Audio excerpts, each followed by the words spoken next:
بہتی رہی فرات۔ حضرت عباس امام عالی مقام سے جنگ میں جانے کی رخصت طلب کرتے ہیں اور عرض کرتے ہیں کہ آقا اب مجھ سے بچوں کی پیاس برداشت نہیں ہوتی۔ خیمہ گاہ سے العطش العطش کی صدائیں بلند ہیں۔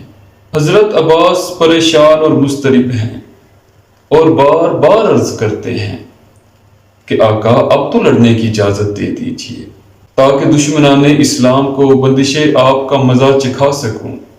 قدموں پہ سر کو رکھ کے یہ بولا وہ مہجبی، کب تک غلام صبر کرے یا امام دین۔ مجھ کو سنا سنا کے یہ کہتے ہیں اہل کی، اب فاطمہ کے لال کا یاور کوئی نہیں۔ امام علی مقام نے فرمایا عباس میں تمہیں کیسے جانے کی اجازت دے دوں کہ تم میرے قوت بازو ہو، میں کیسے جنگ کرنے کی اجازت دے دوں۔ دیکھو بھائی اگر تم جانا ہی چاہتے ہو تو ان بچوں کے لیے پانی لے آؤ۔ آپ جانتے تھے کہ اگر عباس نے جنگ کی تو جنگ کا نقشہ بدل جائے گا۔ آپ کو اجازت مل گئی، آپ خیمہ گاہ کی طرف تشریف لائے، باری باری سب سے ملے اور سب سے رخصت طلب کی۔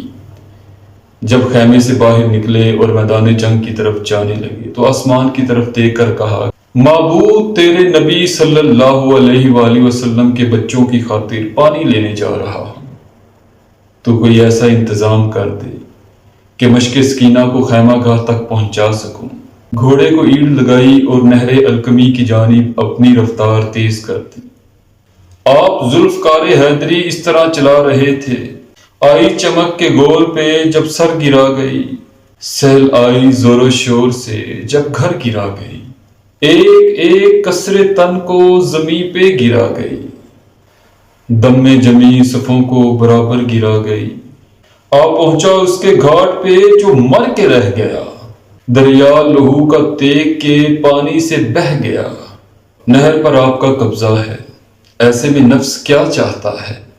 آپ نے اپنے نفس کو مخاطب کر کے کہا کہ اے پیارے نفس، یہ کیسے ممکن ہے کہ حسین اور ان کے بچے پیاسے رہیں اور تو پانی پی لے؟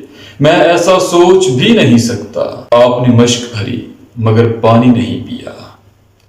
آپ کیا، آپ کے گھوڑے نے بھی پانی کو منہ نہیں لگایا اور پانی نہیں پیا۔ عباس آبرو پہ بڑا حرف آئے گا، پانی پیا تو نام وفا ڈوب جائے گا۔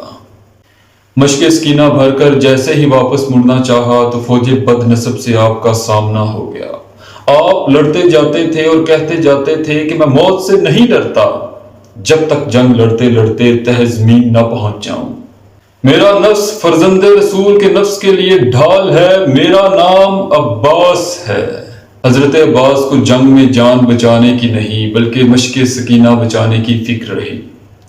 آپ کا ایک بازو کاٹ دیا گیا تو آپ نے مشق سکینہ دوسرے بازو سے پکڑ لی، پھر دوسرا بازو بھی کاٹ دیا گیا تو آپ نے مشق سکینہ دانتوں سے پکڑ لی۔ زخموں سے چور ہو کر آپ جیسے ہی زمین پر گرے تو امام علی مقام کو صدا دی۔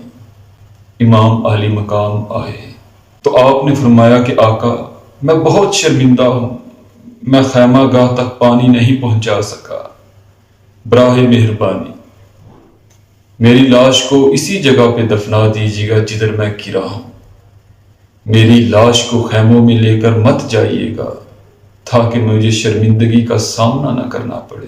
چراغ حیات عباس گل ہو گیا اور آپ شہادت کے اعلیٰ درجے پر فائز ہو گئے۔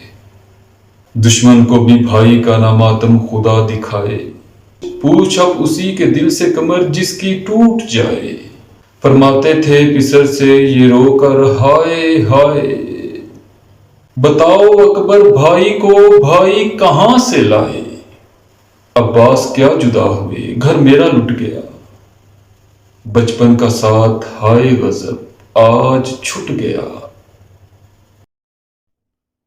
بہتی رہی فرات، بہتی رہی فرات، بہتی رہی فرات، بہتی رہی فرات۔